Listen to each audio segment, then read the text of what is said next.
G'day, listeners. This episode is proudly brought to you by our major sponsor, supshq.com.au.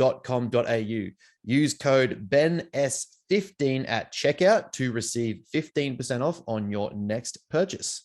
G'day, listeners, and welcome back to another episode of the Matter Mentality podcast, where we talk all things training, nutrition, psychology, and helping you optimize your performance. Today, I am joined by a very special, unique guest. Given all the things that most of you no doubt know that I'm interested in and passionate about, I have read every book from Gareth Timms to David Goggins to Jocko Willink. I am joined by a very special or elite Special Forces former operative, Paul Jordan. How are you, mate? Doing very well. How are you, Ben? Mate, I'm fantastic. It's a Friday morning here, which means the weekend. The Olympia weekend's coming up for us who follow bodybuilding. I'm having a great time. Oh, there you go. All right, I'll check it out. And how are you, mate? What's going on over there? How's America? Doing well. It's quite cold here at the moment. I was outside today and I thought I was going to get frostbite and, not as hard as I used to be in my earlier days. And I reckon it's about -10 outside at the moment. Oh, shit. Oh, yeah, it's cold. It's, not too far in the distance. You can see the mountains and there's beautiful snow up there. So it was skiing. Whereabouts are you exactly? Denver, Colorado. Ah, Denver. Yeah. There you go. That's a bit different from the Brisbane weather. Yeah, it sure is. No kidding. How long have you been over there for? I've been living in the States for 3 years, but I had 2 years in Miami and Florida, which is very much like Brisbane weather, Sunshine Coast weather. And then we moved to Denver about a year ago, right? Which is very much like nowhere else I've ever lived, and it's very cold. How do you find the difference between the two cultures? Like, I find America's there's a culture everywhere, right? Like, it's not a unique, like there's an Australian culture. America, I don't find, has a unique culture. Every location's different. Yeah, it is very different. It does take a little bit of getting used to. I do love living in America. It is truly the land of opportunity. Yeah. But it's also not easy. And living here, you grow to appreciate very quickly the wonderful existence we do have in Australia and how easy it is to live in Australia. I know we complain about taxes and all these other things, but I can tell you, wait till you live in America and realize how challenging life can be. You can't just go to a hospital when you're sick because that's going to cost you a lot of money.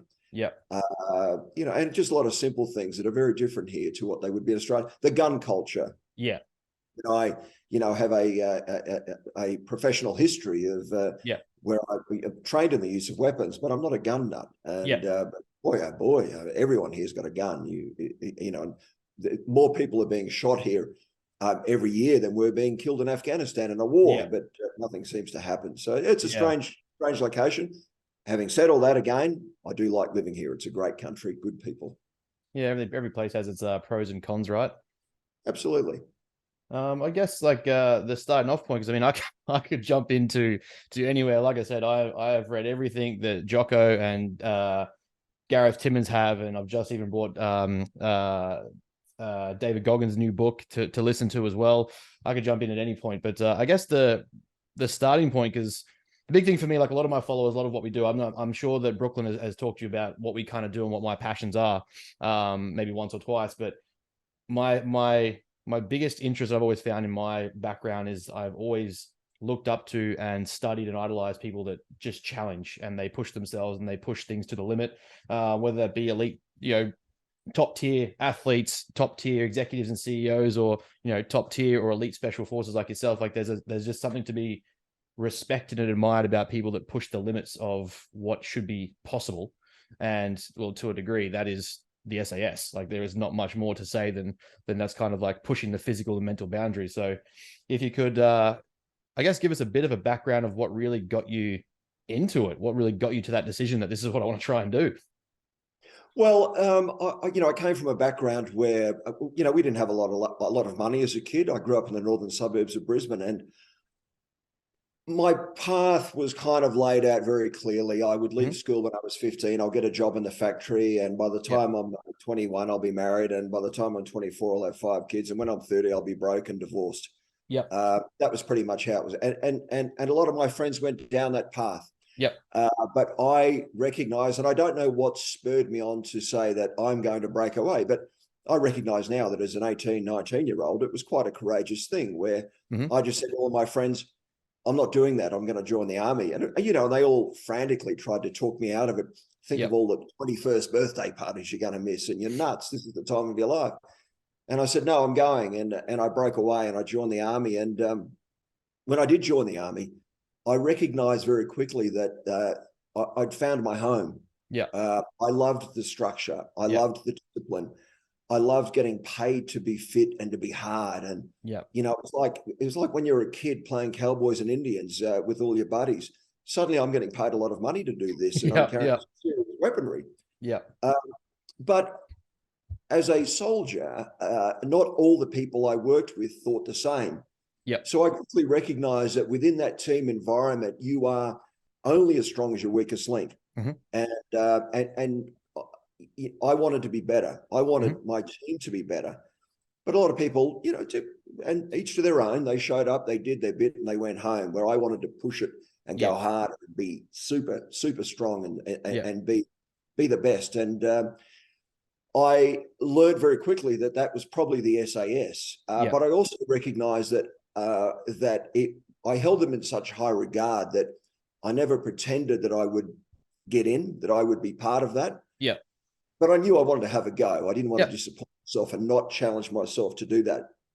And boy, oh boy, when I went to the SAS selection course, it was like nothing I'd ever experienced in my life. I mean, I'd done some hard stuff in the military. I did hard stuff as a kid, but doing that SAS selection course, it was beyond what you can imagine. But you quickly realize that the idea is that in those days, the course was 28 days long. And that you are not, it's a volunteer course. So you volunteer for it. They don't select you. Anyone who says the SAS asked me to come and do their course, they're lying. Bullshit.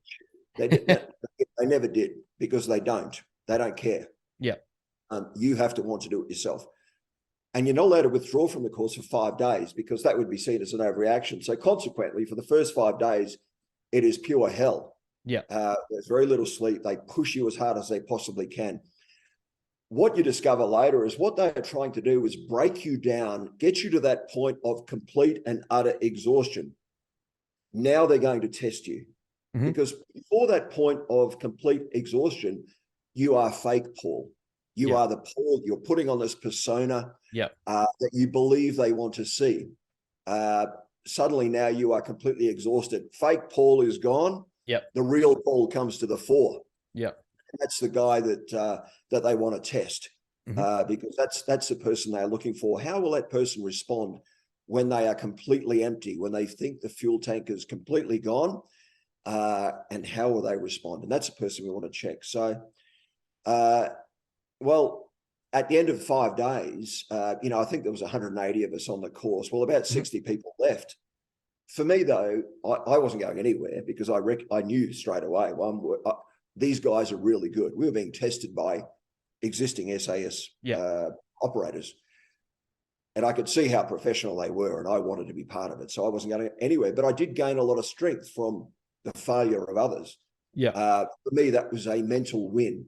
Suddenly I'm better than these other people. I'm still here. And I'll keep going. And, you know, it was difficult because our bodies were exhausted. We had limited sleep.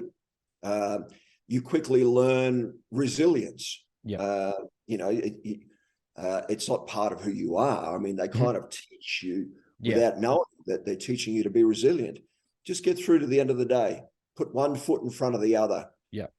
Just get to that next post. Just keep going a little bit more, and we'll see what happens. And before you know it, you're at the end, and you know, completely spent, and you haven't at that point gained entry into the SAS. You've merely been selected to continue on with the training. And I think there was 20 odd of us left there at the end, and we went forward. Wow. I guess it's like something that I wrote about in a blog not too long ago was that people misconstrue this idea that hard work guarantees success, or that it's like your you know, that entitles you to your win, if you will. This is kind of like a physical reflection of the fact that just because you worked hard doesn't mean you just get in. It's more so like you've just got the right to keep working. Just because you're putting in the hard yards or you put in the effort now, it doesn't mean you've automatically got first place, because there's everyone else that's working just as hard. It's just that the reality is all that's given you is the chance to keep going. Yeah, you're exactly right. And I so dislike that word entitled, because we see it a lot now with a lot of people. You are entitled to absolutely nothing. Yep. And you quickly discover that every day, and when we I think day 2 of the selection course, the commanding officer stood in front of us and said, "You came to us, we didn't come to you. So Yep. you have to show us you've got the goods." Yep. And then when you get to that point, when you are finally selected, and the big day is when they hand you a Sandy Beret. Well, that's that part of resilience, that visualization. Yep. That might come. You might be fortunate enough, and that's that visualizing to keep you moving forward. Yeah. And when he handed the berets, he said, getting in is the hard bit, getting in is the easy bit, staying in is the hard bit. And he was absolutely right, because every day was, are you still good enough to be in the SAS? Yeah. And you quickly recognize that. And I love that situation, because every day you worked really hard to perform. You worked really hard to be better than you were yesterday. And there was a complete recreation of the leadership style that I was used to. In a battalion as a soldier, I remember one of my section commanders, when I was a private soldier, a corporal said, on an exercise, we are going, get up, we're leaving now. And I said, well, where are we going? He said, you'll find out when we get there. I said, well, how far are we walking? He said, you'll know when we arrive. Well, you quickly realize that in the SAS, that rubbish isn't going to cut it. Yeah. We need to know why. We need to know where we're going. We need to know why we're doing this. And we need to know every aspect of every step we're going to take. And they recognize that. And you are, as a private or a trooper in the SAS, you are treated with the utmost respect by every other person in that regiment, including the commanding officer, to the point where, these giant silos that are built up in a lot of corporations now, but also in infantry battalions, are broken down. Lines of communication are wide open. You are encouraged to offer suggestions on a better way of doing business. And if you think of another way of doing something, or we can improve upon a technique, then you offer that information forward, and it is well received. If it works, great. We are better now than we were yesterday because of what you just put up. So that's a wonderful situation you find yourself in, and you find yourself continuously wanting to improve and get better and get better.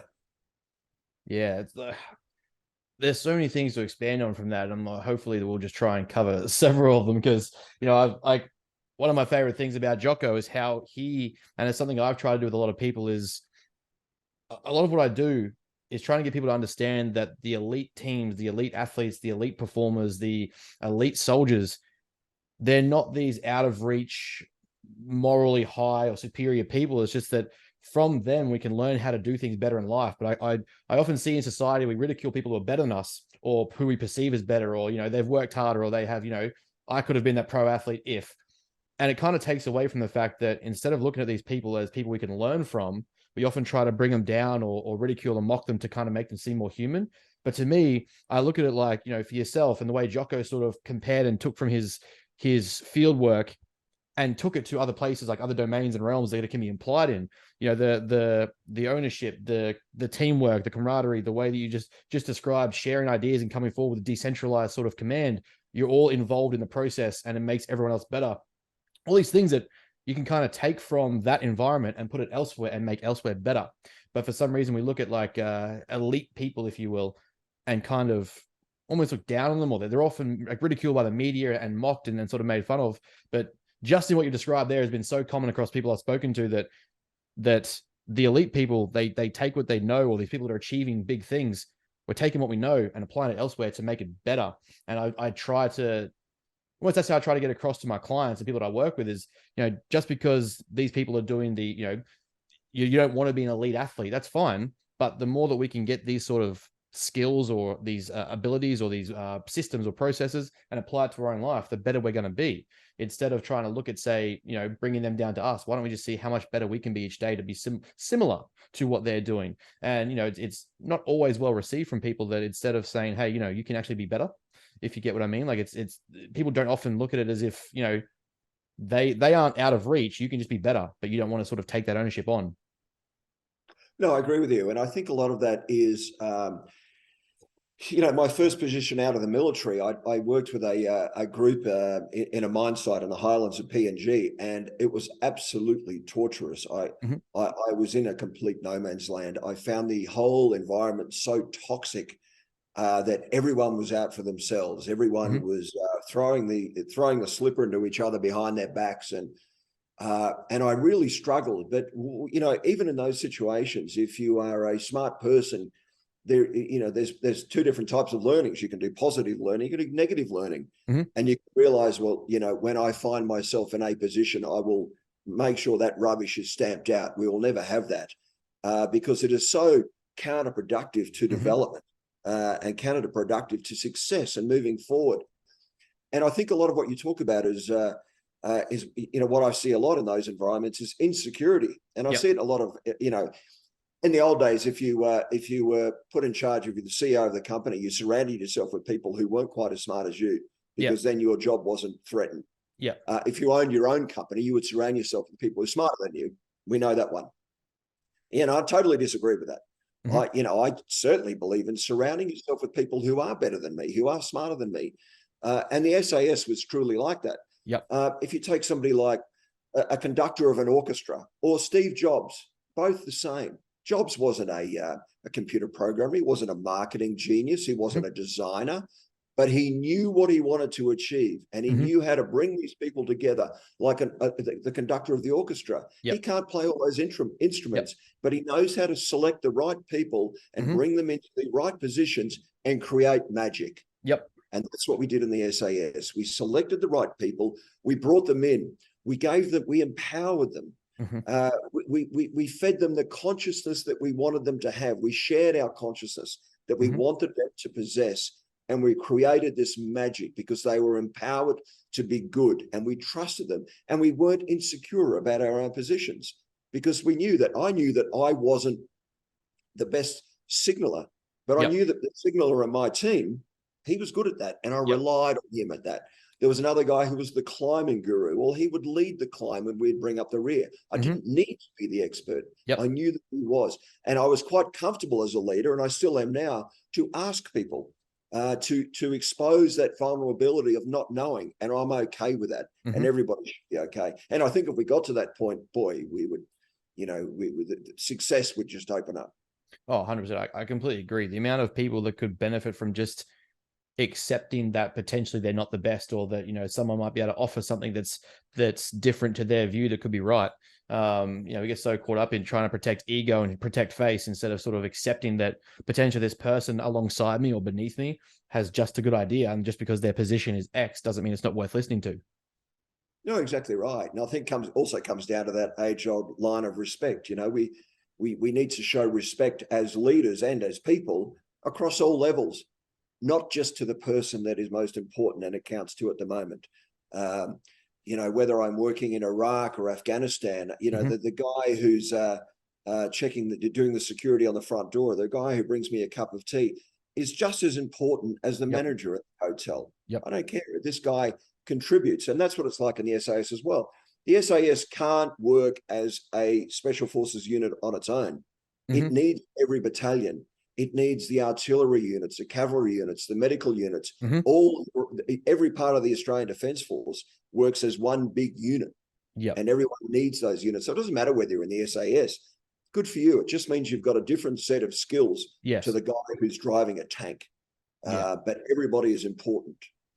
I guess if we loop back to your training, because I really want to, more like your enlistment process with the SAS. Do you think, I guess looking back now, I guess in hindsight, could you identify the ones early on that you think, you knew they weren't going to quite make it? Was there a difference between, say, the ones that went on, you could sort of see in their personality, their actions, their behaviors, or was it just simply grit just got them through, versus the ones who just simply couldn't quite cut it? Was there something like an identifying trait that you sort of, these ones are probably going to drop out?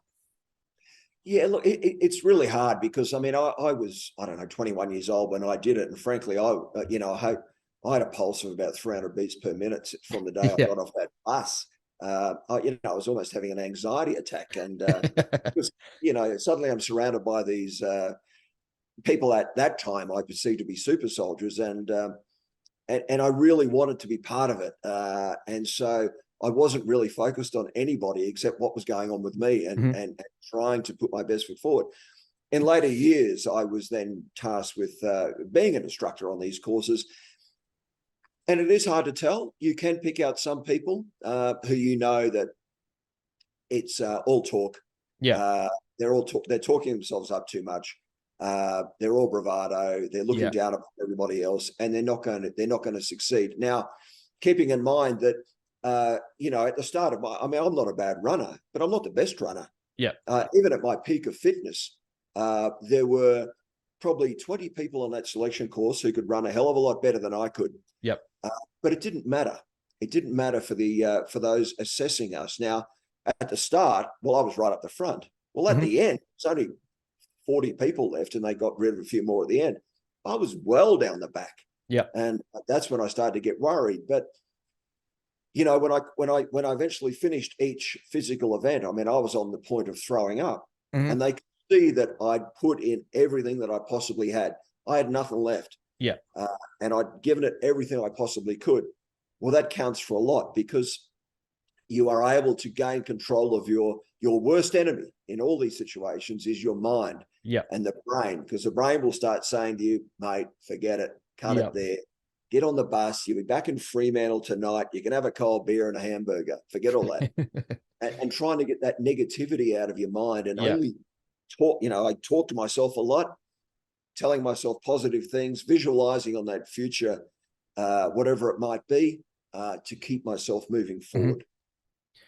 Do you think, because like it's amazing, one of my favorite things when I talk to people like yourself is, the realm of psychology and mental cues and skills is stuff that I'm literally at university studying, and kind of the endeavor to focus on in the future for myself and the business. So there's a lot of technical sort of or theory and principles that you're describing, but I often find that the people that are succeeding, or these people that are achieving big things, whether it be athletes, soldiers like yourself, elite special forces, business CEOs, they're not aware of the technical terminology or the technical, framework, if you will. But it's like an ingrained, like it comes naturally, like you just know that's what it is. Like hearing about the way you talk about self-talk, the way you talk about visualization, internal motivation, all these concepts that, I try to take the principle of and teach people. I'm finding the more and more I talk to people like yourself, it's just kind of like it comes innate that I should just talk to myself out of this, doubt or negative self-talk, or I should just identify that visual cue, make sure I'm priming to that next point and say, rather than, because I often find like when I take on new bodybuilding clients or something like that, people that are trying to do something pretty intense, they'll look at the big picture and go, well, shit, this is 12 months away. This is 24 months away. Like this is going to be forever. And I can't diet for that long and yada, yada, or 6 months is a long time to diet for. And I'm like, hang on, hold up. Let's just look at the first week. Let's just get the first week rolling and see how consistent we can be and build off that.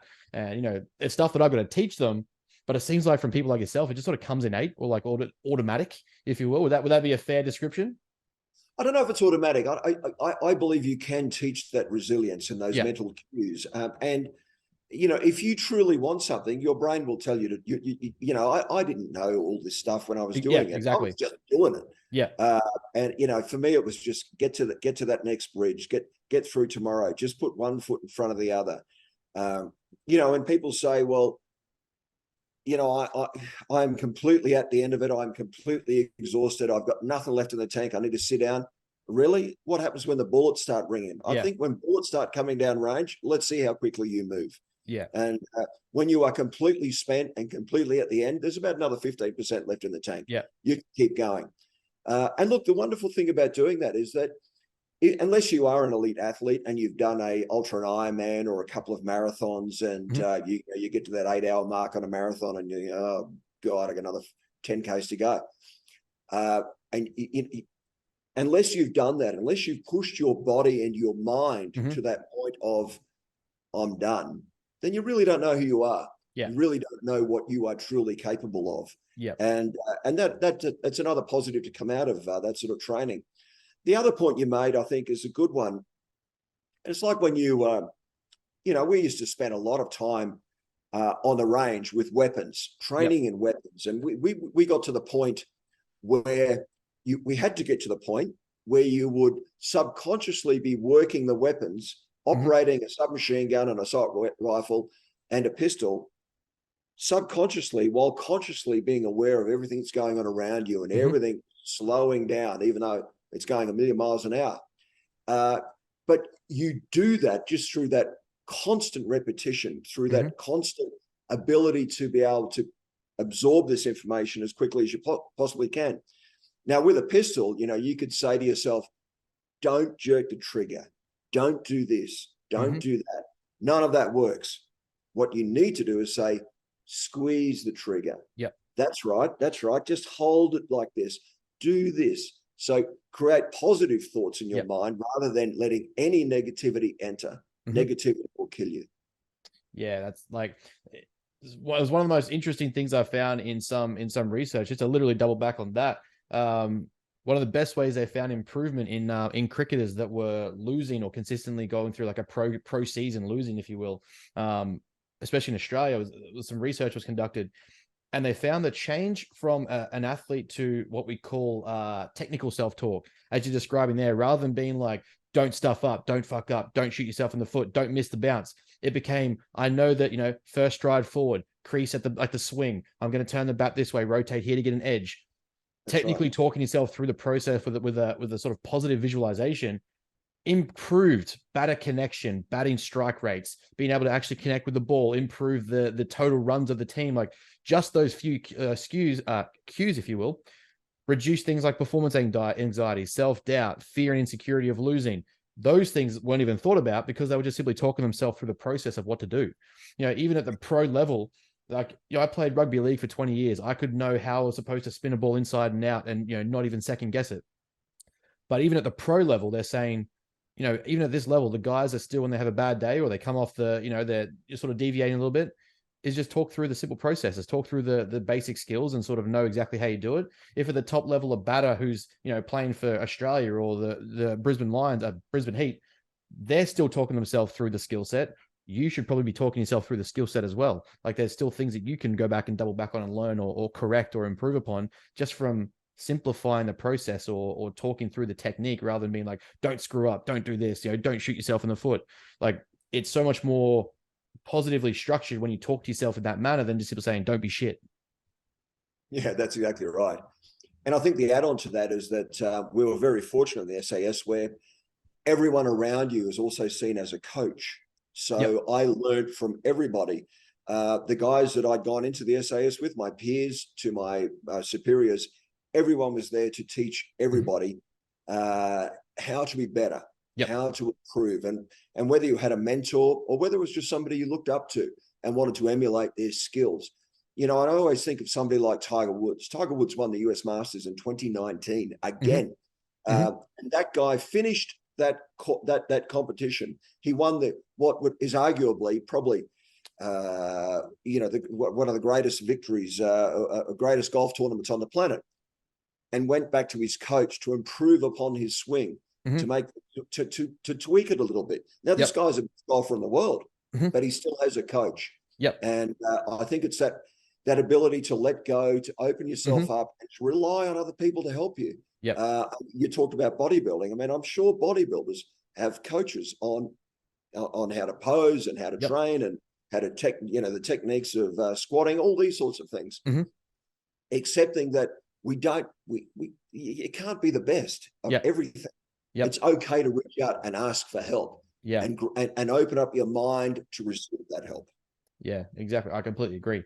It's something I've always found, and you might find it yourself, but having come through sporting history most of my life, like my brothers played football from I was the age of 4, so I was always around it. I was either playing Milo cricket or summer season touch or rugby league, AFL. There was always something to be said about having a coach or another player around you or someone in a higher league that was better than you that you can almost look up to and say, well, how do I suck less? How do I get better at? How do I improve this? Like having 2 older brothers, it was nothing but competition and challenge all the time. But it was also that sense of, well, they've got 2 years or 4 years of me, depending on their age, of stuff that I haven't done yet, or I don't know. Well, how can I learn from them? How can I take that off them and make me better and sort of use it against them, or, go to their coaches and say, well, what are you guys doing this season to get better? And, that was me from pretty much like 5 years old. And there's something to be said for that exposure to mentoring and coaching across your life that it opens you up to the idea of trying to get better and trying to find how to be better rather than just simply thinking you're the best. That difference between a growth mindset and a fixed mindset, that, you know, someone with a fixed mindset might look at it and say, well, I've got all the skills I need. I don't even need to be any better. Or a CEO might say, well, I don't need to be any better. I'm in the right position. Someone with a growth mindset, we're going to say, well, you know, I'm good at this, but I suck here.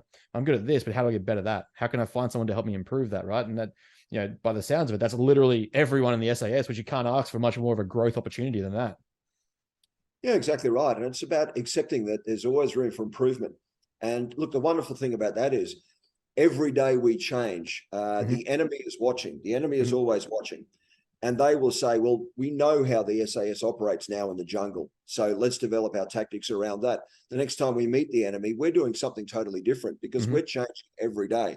And I think, wow, okay, they're doing something different. Let's go back. We'll come back to them again. And they meet us again in 6 months' time. They can't beat us because we're doing something different. We're continuously changing. And I think that's the same in a business environment. If you are rapidly changing the way you deliver your service, the competition will always try to chase. They will always find themselves in the rearview mirror, try to chase you to keep up. Eventually they'll give up and your business will succeed, and you and your team will succeed because you have that ability to accept change, rapidly change, adapt to the new situation, and get after it and move forward. Yeah, no, I completely agree. It's something to be said for kind of just staying on the front foot and always being trying to progress, right? Like I don't like stagnation. I find, you know, stagnation, calm waters lead to mold, right? And I just find that people that want to sit still, I think they've done enough. It just never actually lasts. If you're at a point where you think you're content or you've done enough, someone else is doing more. Someone else is finding a way to be better. Someone's finding a way to improve. Right. Yeah. Yeah. The moment you sit down and relax, that's it. You're done. They'll get past you. Well, I guess let's take a step, because you've kind of touched on a little bit about your service and deployments, but a little bit of what's okay to talk about. Some of your deployments, your tours, like there's, and I always find this even with people when I train them, coach them in sport teams, there's something about training and there's something about actually living it and finding like you were saying before, when the bullets start flying, everything changes. You know, Mike Tyson said everyone's got a plan until they get punched in the face. What would you say is the biggest, I guess, well, obviously the live fire is the biggest difference, but the difference between when you're drilling the skills in at training, or, you know, when you're in practice and you guys are all in sort of like unison and in the practice rooms versus in deployment onto being faced with real fire. What do you think's or what would you be able to describe as the biggest differential between everyone, the way they think, the way they operate, the way they do things? Well, I think for us, because we train so heavily, we spend, you know, for an example is for every bullet I fight on a training range, I probably spent 5 hours dry practicing that weapon, using that weapon in a dry situation without firing a bullet, just so I was an expert at it. The first time you find yourself in that situation where bullets are flying, what happens is you immediately rely on that training. And without you knowing it, you know, the drill is when bullets fly, you will run, hit the ground, crawl, observe, aim, and return fire. I found myself doing that subconsciously without even being aware that my body was now on the ground and I was doing this, and this is what was going on. So that, and it was a good positive take that training works. Training repeatedly in a multitude of scenarios for us works. Now, in a business environment, well, how does that work? How do you adapt that to what, you know, where we were? Look, in a counter-terrorist role, we trained so heavily as a 4-man team, and we had that. You would rotate through this capability for a year, where you would train to storm houses, buses, planes, high-rise buildings to save hostages, not necessarily kill terrorists, but to save hostages. But when we first started training together as a 4-man team, when we came together, there would be yelling and screaming, there would be talking, and we, you know, yelling over the top of each other, and you would go through a scenario and shoot targets and do all these sorts of things. And when you got to the end, I couldn't remember what I did. I couldn't remember what room I went into and who I did, which door I opened. And you know, looking at the videos later on, we were so slow and all over the place. But we trained so intently that within 5 or 6 weeks, there was no talk. we were flying through the house or the plane, and we were accurate, and I knew exactly what the other three members were doing, even if it was behind me. I knew what they were doing, and we were so in tune with each other, and that when we came out and we debriefed, we discussed it, and we took every pace, every step we took. We analysed it. What could we have done? How could we have changed that? What could we have done to make that better? To ensure the success of each mission. So, it was full on and always bloody intense. Yeah. What was the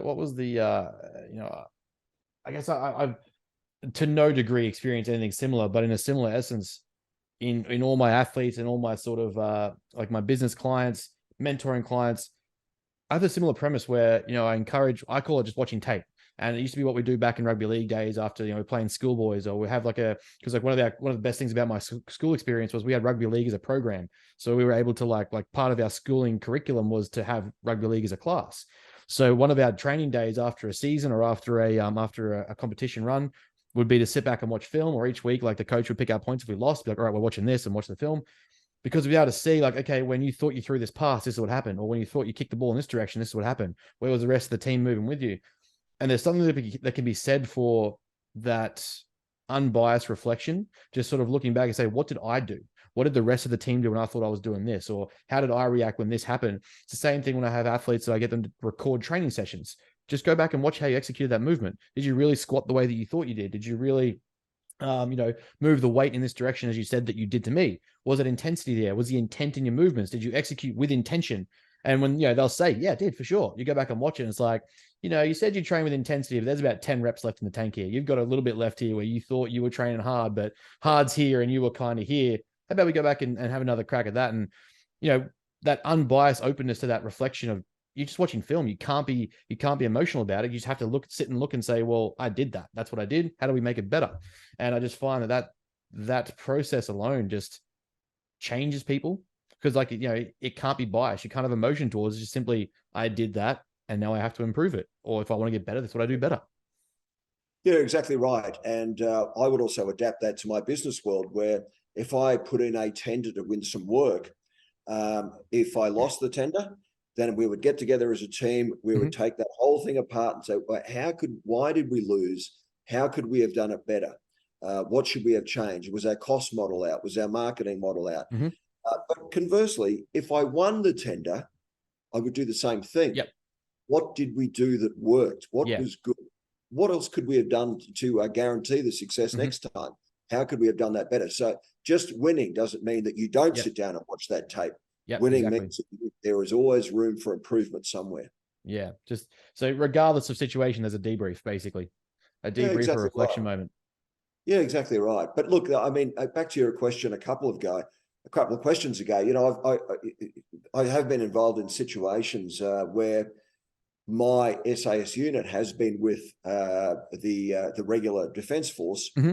And on one occasion, we were located in Rwanda and at a refugee camp. And there was myself and my colleague, one of my team members, and 32 ADF personnel, including nurses, doctors, and a small section of infantry. While we're in the refugee camp, the local militia decided that they wanted these camps vacated. It wasn't happening quickly enough, so they surrounded all the 110,000 refugees. They surrounded them and they opened fire. And while they were shooting, there were intra-Harmway militia within those camps, the people who had committed the genocide a year previous, running through the refugees to tell them to stop. You have to stay here and keep us protected, swinging machetes at people and killing people in that way.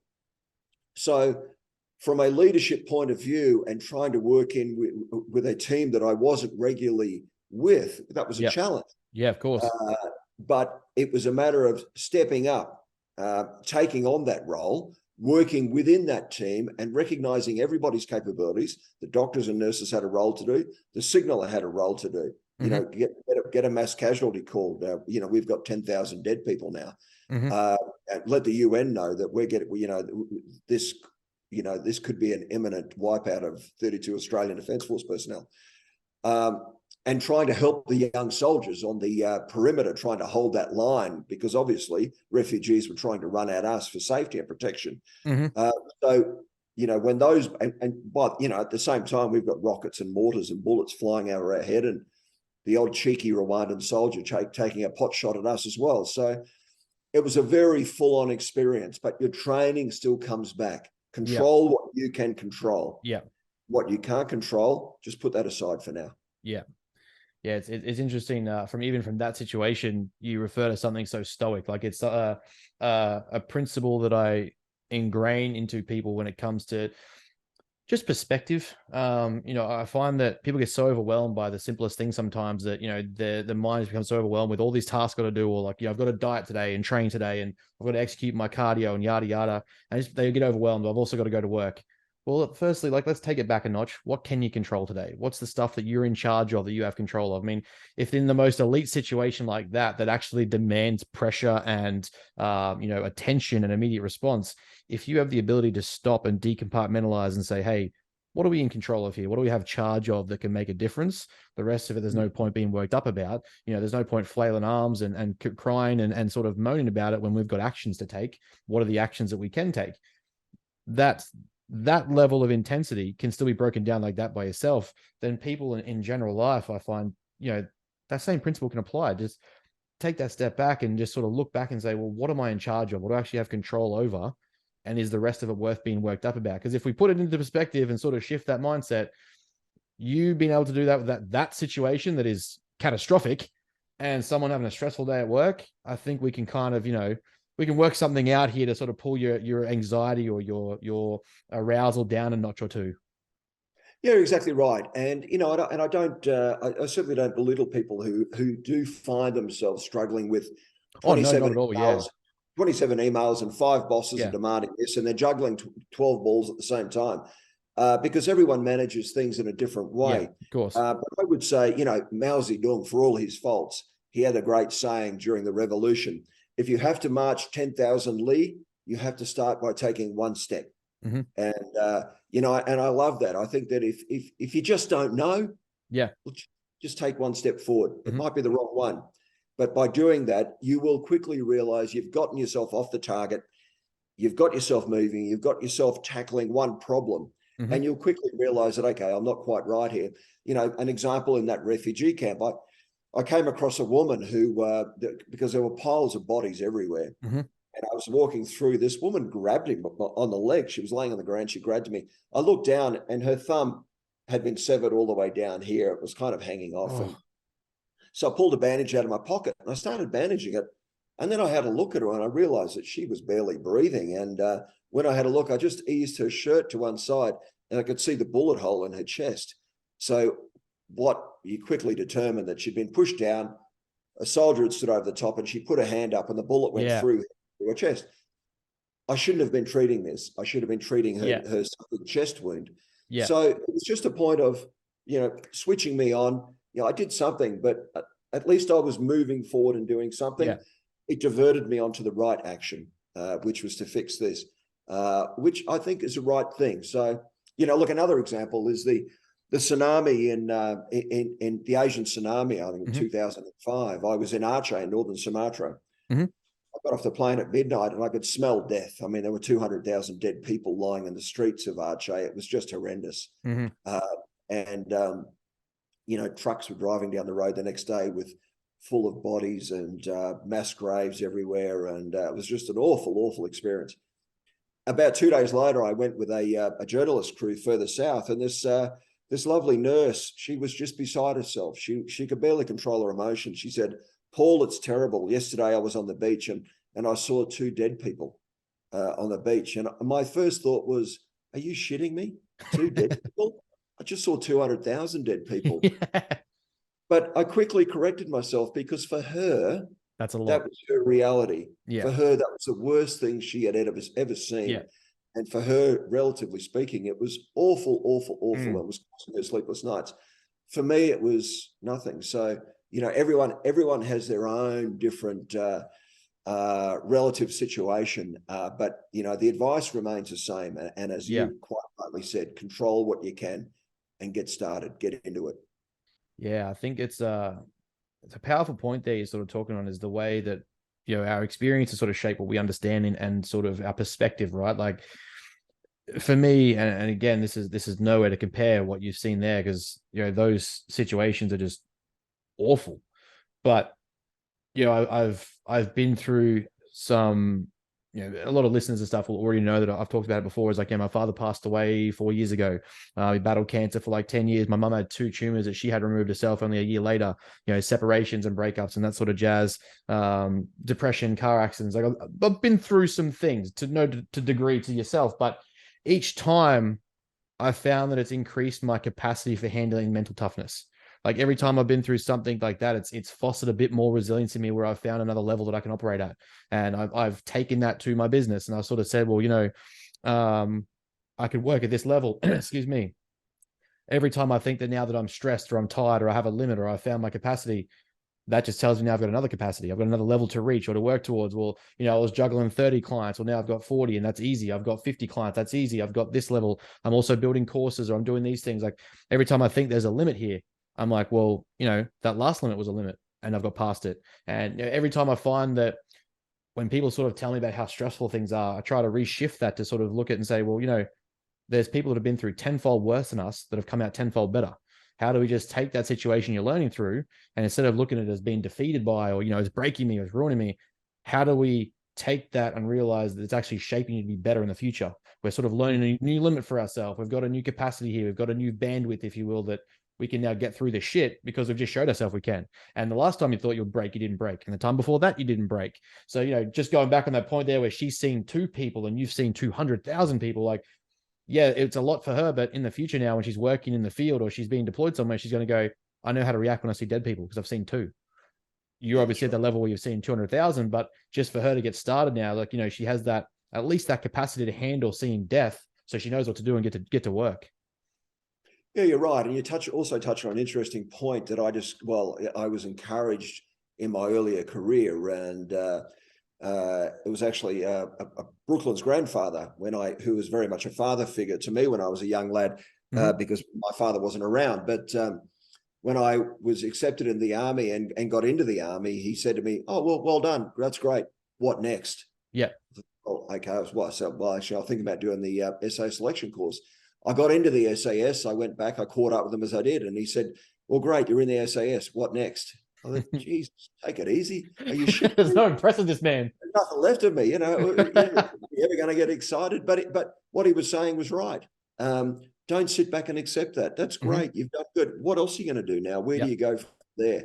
And I think at my age, and I'm a lot older than you, but you know, I just finished an MBA. Yep.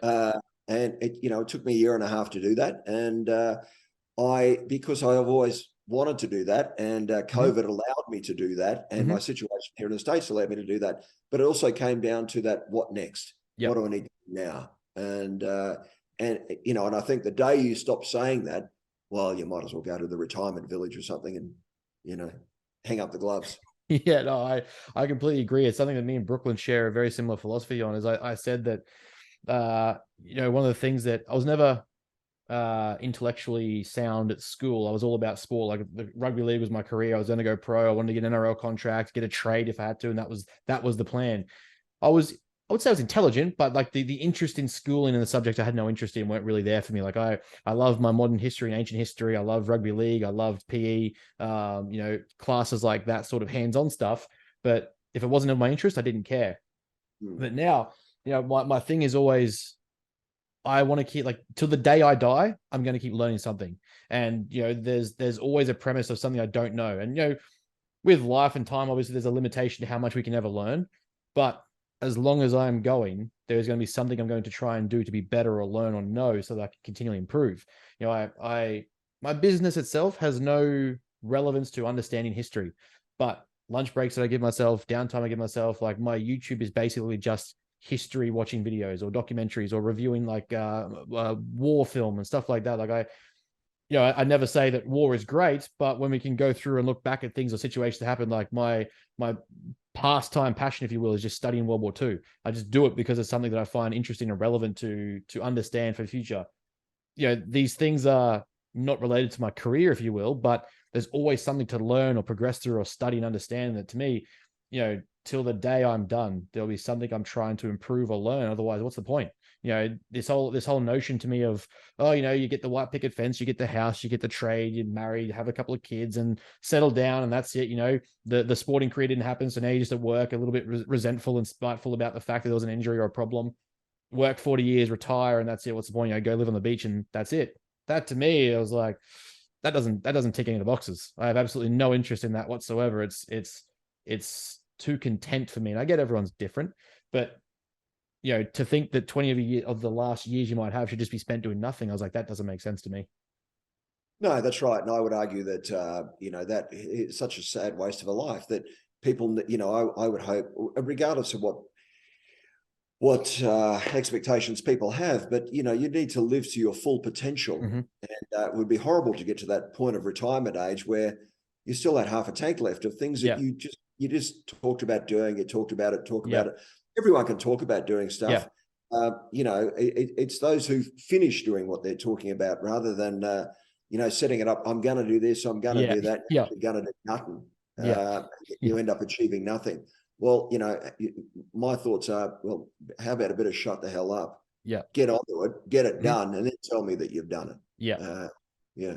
I mean, we're not judged by what we start. We're only judged by what we finished. Exactly. You're right. Keep going, keep moving forward. Continuous improvement, whether it be in business or whatever you're doing. The other thing I would you touched on the war movies. I think there's so much to be learned from history, and one of the great lessons of watching battlefields is if you're not winning the battle, no worries. It's okay to take a step back, find another battlefield, and come back into that fight on a different battlefield. A battlefield more to your liking, a battlefield, a location that you've established, that you've set up for your business. This is where I can make the gains. This is where I can win.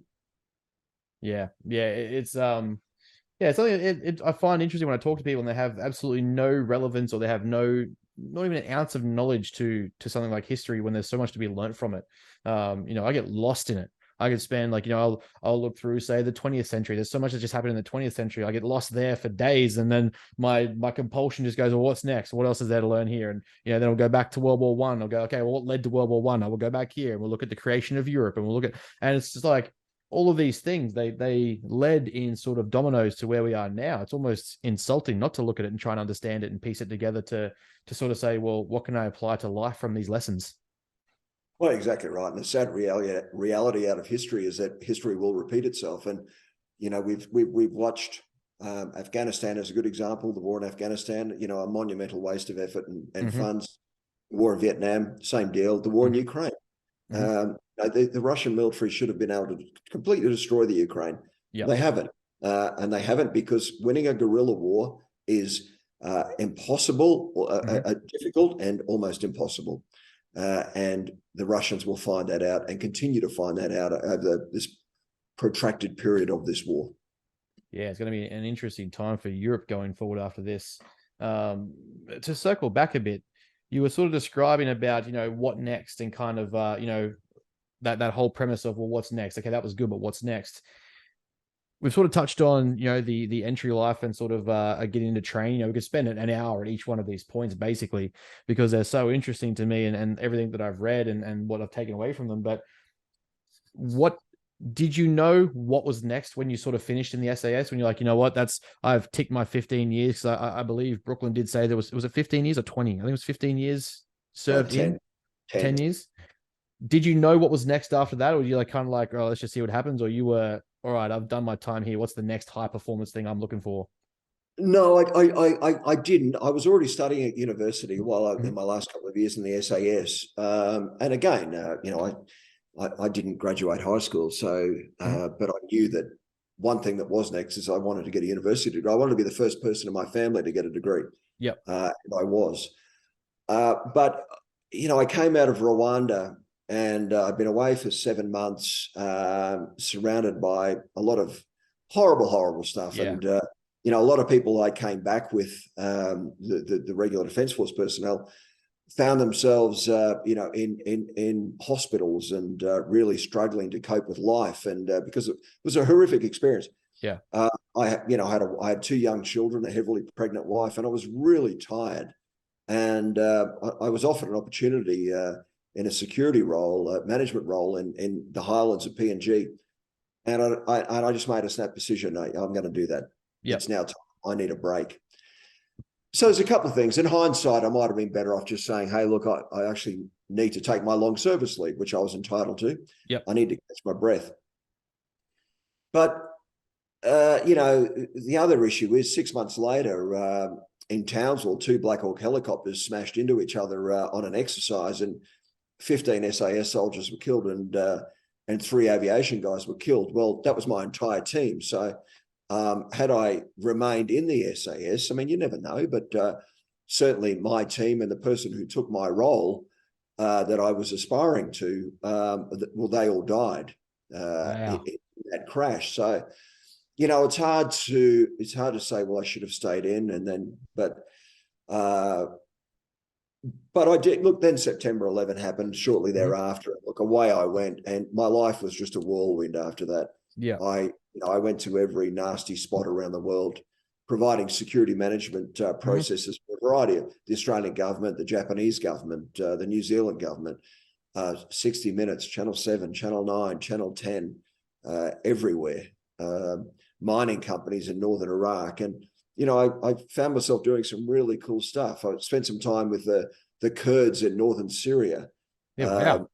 I drove with a mining company from southern Turkey into western Iraq, and we traversed across the top of the border there, across the country. And I was in the war in Iraq with the 7th Cav, the Americans, and I was driving a Humvee for CNN. Wow. And we were right in the middle of, we got ambushed on multiple occasions, and every vehicle in the convoy had a bullet hole in it except my soft skin Humvee. Thank God. Had we taken a hit, it wouldn't have been pretty. So I got to experience a lot of interesting things. I mean, when they, I was in Iraq when they caught Saddam. I was in Iraq when they found and eventually killed his 2 sons. And I was in Libya doing some interesting stuff during Gaddafi's time and then after Gaddafi's time, when NATO were pounding the crap out of the place. And so I've done some really, really cool stuff, and ran a couple of businesses, and it still is that what next. But it didn't matter which role I had. It was always, how can I do this better? Yeah. Whether it be getting a journalist team into northern Syria, which was very, very challenging. Yeah, making sure that they get really good news, and whatever wasn't standing up in front of the camera or holding the camera, I undertook as being my job. So I wanted to make sure they got in, they got great news, they got it safely. We all got on the plane and we left. And I worked incredibly hard to make sure that happened, to the point where we eventually would cross the Iraqi border in a plane, and I would slip into a coma because I slept a lot. You finally relaxed for a minute. Yeah, exactly right. I could lower my guard somewhat. Yeah. Do you think like obviously it's going to be something, but what do you think is the biggest thing about these situations that changes someone? Like, obviously there's just, you can't quite become the person you are without going through them, but there's a bit of crucible by fire, right, that comes from these situations where, and like, yes, it can be cross correlated to, like you say, and you've done a fair bit here, is to business and corporate life and to your own life, where, getting under the pressure of it, a diamond is molded under pressure, right? So what do you think is that sort of, I want to say, the pressure of, or the intensity of that really changes someone that you just can't get elsewhere? No, you're right. And look, the other thing is too, I mean, I can sit here and say how great I am and I've done these great things and, woohoo, go me. Well, I've also made a lot of mistakes. Of course. And when was that? Probably 2008. I made a huge mistake. I dropped my guard, and I was in southern Nepal doing a great gig with the International Federation of Journalists. I was training Nepalese journalists, on how they could improve their security and improve their delivery of their service, because so many were being killed. And it was a great gig. We were traveling to those real remote villages all over Nepal. It was really cool. And one day, the guy who was looking after me, the Nepalese guy, said, look, we're very close down here to the Indian border. Let's go and have a look at it. I said, yeah, sure. And, I can think of about 200 reasons now why I should have just said, no, thanks, I'm okay. Yeah. Because the head Persian Indians can cross back and forth over that border freely. Well, the big white dude from Australia, he cannot. And there was nothing on the ground to mark the border. So my guy in these rickshaws, we went there and we had a look at this thriving marketplace, and then they started arguing with each other, my fixer and his driver. We'd crossed into India. And I said, mate, you're kidding me. Where's the border? And I looked behind, it was a big white boom gate up behind this mango tree. That was the border. So I got out, I'm going. And this policeman stepped in my way. And he said, you can't go back now. You've got to go to the immigration office and talk to them. Well, away I went. And one thing led to another. I got caught up in this corruption thing, and everyone wanted money. And by the time they got to put their hand out for money, I was locked up in a prison. And I spent 24 days in a filthy, disgusting Indian prison. Jesus. While, the forces that be were working on this to get me out of that situation. Fortunately for me, I had spent some time working at the High Commission in Pakistan, and I knew the High Commissioner. And she was able to call Canberra. They called me, and we could get that ball rolling really quickly before I was locked away. And they took my cell phone from me. But it was also at a time in my life where my father was quite ill, and I knew that he was going to die very quickly. He had cancer. And so there was a lot of pressure on me. I mean, I had some pretty savage people in that prison. I was under the pump a lot in that jail, and I had people telling me that I was going to do somewhere between 6 months and 5 years in this prison. And so mentally, it was a great challenge to overcome that mental anguish of myself, particularly as I knew that I was the oldest. I didn't want the burden to fall on my brother to help, arrange funerals and be there for my dad. So there was a lot of pressure on. And people say, boy, oh boy, I wish you never went across that border. Well, yeah, I do. I wish I never went across the border. I wish I never went to jail in India. Yeah. Holy moly, I learned some wonderful lessons, and I met some really interesting people. And, the local mayor who he's not voted in, it's a government appointed role. He and I became very good friends, and he was very instrumental in getting me past the corruption and getting me out of that jail. So it certainly changed me. That was a really good trigger point for me it was at that point where I tried to slow down a little bit. Where I started not saying yes to every job. I was able to pick and choose and tried to meld a bit of quality of life with my professional life. Yeah, wow. That's that's definitely a turning point if you were a learning moment, I guess. That's not something you've trained for. Or maybe you have trained for it in case this did happen, but I'm sure the SAS covered every potential outcome or scenario, but to go from a battlefield to, hey, this is what you thought your job was going to be. By the way, now you're in a prison. I mean, there's a lot of different mental skills that come into play there, but probably similar skills as well, really. Like, let's just get through the day. Let's just get through this moment, get through this week. Don't fret on what you can't control. Let's focus on what can be put in front of each other and controlled there. But I guess, that becomes a pretty changing moment that would be different to your standard battlefield. Well, exactly right. Because in my situation, I was always in control. Because I always believe in my life, if I'm not in control of my life, somebody else will take control of it. So I will control it. But when you're in jail, you have no control, nothing. Everyone else outside that prison, they are working frantically. You can't see it, so you have your doubts. And you have no control over what's going on inside. But what can you control? You can control your mind. I'm not big on meditating, and I still can't really do it. But I can control and I can calm myself, and I can breathe. I can practice breathing.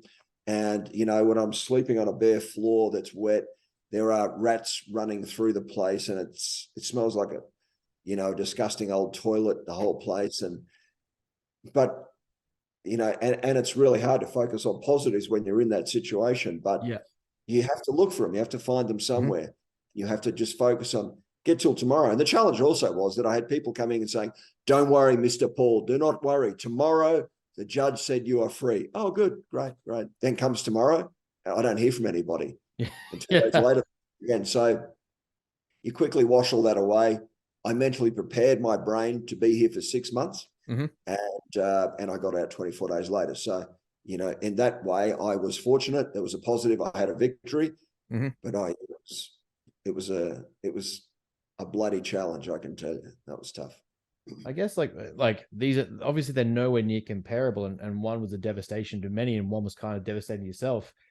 Would you say the Rwandan situation brought more out of you, or would you say being in the prison was kind of a bigger, more like as you said, like you weren't in control, so it challenged you a little bit differently? But like, would you say one or the other was more prominent in bringing out who you were, or your capabilities, or your mental skills? Like, obviously, both very uniquely different, and obviously sad. But was there a sort of like that pressure was, I've trained for that pressure, so I can kind of handle it better. This pressure brought out a bit different. Yeah, they were both very different. The situation in Rwanda was that I was also surrounded by other people. Yeah. So if I needed to mentally lean upon somebody else, I could have Mm-hmm. done that. One of the things I did after Rwanda was write notes. I started Yep. writing stuff, and I did that to sort of clear the air a little bit, to get some of the baggage off my shoulders and Mm-hmm. and put it on paper. And then I sent reports back to my commanding officer.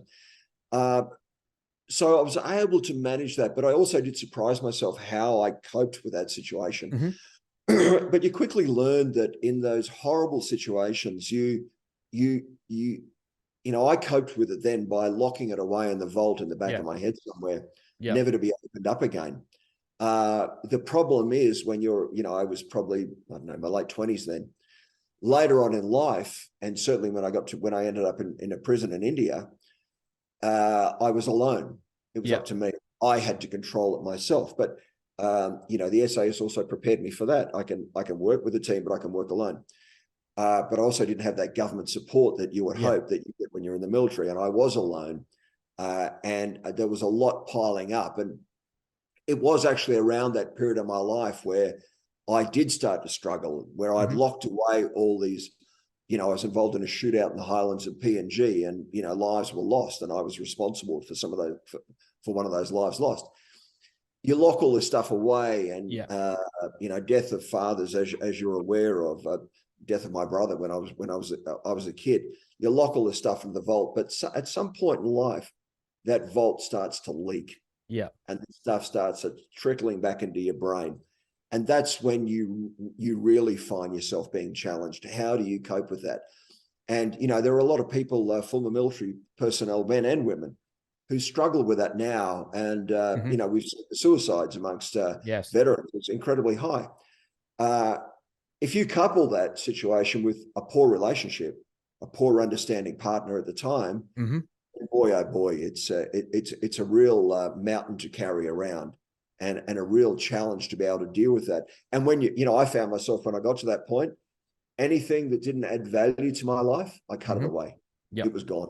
I just severed it, because I didn't at that point have the mental capacity Yep. to carry that stuff. Yep. I couldn't shoulder it because there was too much coming out in my brain. Mm-hmm. I started moving stuff aside, Yep. and it was actually the best thing that could have happened to me. Yeah. It forced me to a bit of a clean sweep. Yeah. I've found myself giving similar advice to clients, to listeners, to followers, is especially when you get later on in life and stuff really starts to happen, you start to see where, what is serious and what's not really worth reacting to.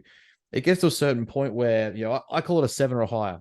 And it gets to a point where sometimes when you've got your own shit going on, and, we like to be there as friends or as family and mates and what have you, but at a certain point when you've got, the world on what feels like your shoulders, it gets to a point where your mental capacity or your mental bandwidth is just not quite there. And I sort of say to them, let's look at it as a 7 or higher. If people are coming to you with gossip and drama and just petty bullshit, that's a 2 or a 3. When someone really needs a help, like, I'm about to be evictuated on the street, or, someone's about to pass away, or my wife's going to divorce me, that starts being a 7 or an 8. And, all right, let's take that on. But at a certain point, you've got to put your own mental well-being and capacity first before you can help others, right? It's like you taught that on a plane when you take off, and no doubt you taught that when you're in other environment situations. Before you can help others, you got to make sure you're okay. You got to make sure that you can handle the situation, and obviously then go out and help other people. So often I see people will just, yeah, I'll take it in. What do you got to say? What do you got? What are we talking about? And what's the drama? What's the gossip? And it doesn't seem like much, but when you've got all this stuff repressed and locked away, as you said, it's inside the vault and you haven't learned how to use it yet. You haven't learned how to incorporate it, if you will. That stuff starts to add up and pile up, and it's the few little pebbles on top, and it's the straw that broke the camel's back, right? And those what seems like insignificant concepts or ideas or people gossiping, that shit starts to add up and starts to weigh you down. And it's all of a sudden, well, shit, now everything's coming out and the vault's broken open and everything's sort of going wrong because you've just been listening to people's drama. And it's like, there's bigger things in life. Don't stress yourself about that little stuff. Like you said, cut it away. If you got people who just want to come to you every day to gossip about bullshit when you've got, business plans and training plans and you've got career goals and ambitions or study in university, just cut that shit away and just sort of let it go. You don't need that stuff around when you're trying to achieve things or make things happen or just take care of yourself. No, you're exactly right. And I think that that comes into business relationships and personal relationships. Yeah. I mean, I always believe that you can't be a good leader unless you know exactly who you are, unless you are comfortable in your own skin and you're comfortable with your ability to deliver and be vulnerable to the things that you don't know. Then you will make a great leader. Can you be a great partner if you meet up with a new partner and you're carrying around all this baggage and being dragged down by people around you, by emotions, by everything else? Are you truly going to be the best you can be for that in that relationship? And obviously not. Yeah. I don't expect anybody else to make me happy. Yeah. I need to make myself happy. And I think happiness is a choice. And one day you wake up and you realize that the only one that's going to make me happy is me. And that's a choice I need to make. That's it. Cut away all the dead wood. Time for a spring clean. And I will be happy from this point going forward. And then you become this, comfortable in your own skin. You learn to forgive whatever mistakes you may have made before. You're only human, and you move forward to be the best person you can be. And then you become a really good leader, a good team member, and a good partner in a relationship. Yeah, I mean, that's like a perfect point right there. I mean, one of my favorite principles in my psychological research and reading of philosophy is Dr. Jordan Peterson talks about a lot with a very early age psychologist, Dr. Carl Jung. And he talks about the way that people really become who they are and they really start to show their capacity when they start to actually accept and embody what he refers to as their shadow. And it's that all the stuff that's locked away, and it's all the stuff that, the socially incorrect stuff or the negative thoughts or the bad ideas you might have or the things you want to do. You really start to become who you are when you're aware of your capacity for those things and you're capable of doing them, but you don't act on them. It's not pretending that you don't have, you can't do it or, you aren't that sort of bad person. It's recognizing that all the bad things done in human history was done by humans. So we're all capable of these bad things, but it's, how we use that capacity and that capability that, kind of starts to shape you a bit differently. Like you're capable of, great things and bad things. And that sort of makes you a more complete person, right? Like you start to see what you're truly capable of in all realms, because I'm not repressing it. I'm simply accepting that it's a part of me. I'm capable of it. Yeah, exactly right. And, it's easy to be, it's easy to get angry. It's easy to have road rage. It's easy to abuse somebody. But to what end? Yeah. And did you add value to yourself? Did you cause your heart rate to go up? Did you cause yourself stress for nothing? And, how did you add value to that person? Even if, if they're an idiot or whatever, that's their problem. And, I still fly off every so often, but as we all do, because we're human, but I also correct myself very quickly and say, what are you doing? Who cares? Forget about that. Yeah. It's that degree of emotional regulation and intelligence that not enough people have, I think. Yeah, that's right. Exactly. Yeah. Mate, we're coming to the end here because I could chat to you all day. I'm gonna be honest. I could be in awe of the things that we could talk about for hours. But we've got a book that I'm looking forward to reading.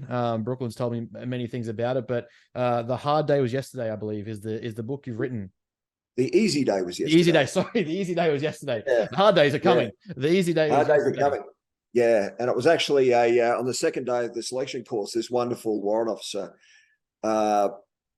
who was a renowned patrol commander in Vietnam. So he would come back and help run these courses. And he said to us, men, the easy day was yesterday. And I thought, holy shit, if yesterday was easy, this can't be good.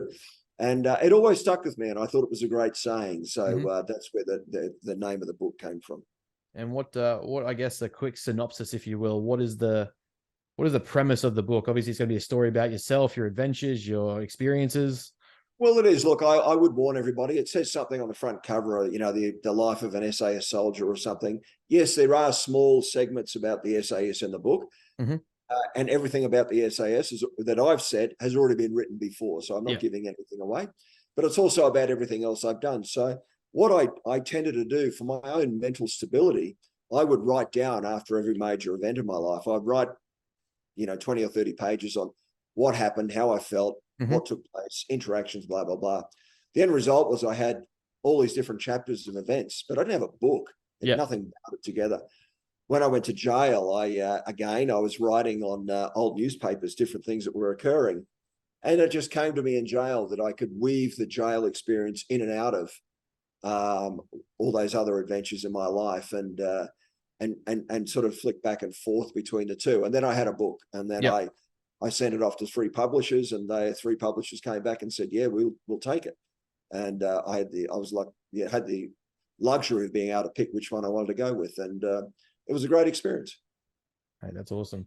That's yeah. I mean, to be able to put what you've done and been through and experience into words to help other people understand. I mean, you know, obviously it probably wasn't the intention to start off with, but you've probably written in a way that people can take home some points, or, you know, at least some lessons from yourself that they can implement in their own lives, or their own shortcomings or struggles, if you will. I'm sure there's a few keeper points in there, or gems amongst it, that definitely help. Well, I hope so. And for those who know me, they would say they could hear me saying those words and writing those words. So I hope for your listeners and your clients and your supporters that are listening to this and they read the book, they can hear my voice in there. It's an easy read. You know, there's no great science to it, and I'm sure they get through it pretty quickly. No, that's fantastic. I guess one last question, I guess, to finish up is from someone of your extreme nature, from the trials and the tests and what you've been through. What are the 3, I guess, biggest take home points, skills, mental abilities that you would say help people achieve success, or that they can use or learn about to really achieve what they're trying to reach?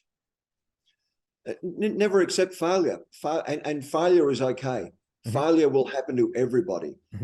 Learn from it, take it on the chin, and keep going. You know, Winston Churchill said, if you're going through hell, keep going. Keep going. And I completely support that. Last year, my wife and I, we did a marathon event in the Andes in Patagonia in South America, where we ran 100 kilometers over the Andes Mountains over 3 days. And you think, you know, my body was saying to me, hang on, Paul, we're done with this shit. You know, enough's enough. But, you know, you just kept going and putting one foot in front of the other. But I would say, you know, the takeaways are, the world's your oyster. Don't stop. There's always opportunities out there. Look for the next opportunity and go and get it. Identify that future point where you want to be if you're young enough in your career, and backtrack and work out, how do you need to get to that point? And don't let anyone else bring you down. Don't let the naysayers get in the way. Dream big and get after it. Yeah, that's you know, can't give a better note to finish on, because that's, you know, it's like hearing my thoughts in someone just a few years longer down the track. That's like literally everything I give people. Good on you, mate. Thank you for that. That was an interesting experience. I thoroughly enjoyed it, and I wish you well. Thank you very much. I really appreciate your time. It's a very humbling experience to be able to even have this much of your time with, you know, what you've done and where you've been. I'm looking forward to no doubt hearing more from Brooklyn about everything that you keep up with and what you're doing and where you go from here. But no doubt there'll be more adventures and more things to sort of tick off. So I'm looking forward to it. Good on you, mate. Take care. Stay Cheers. safe. I appreciate it.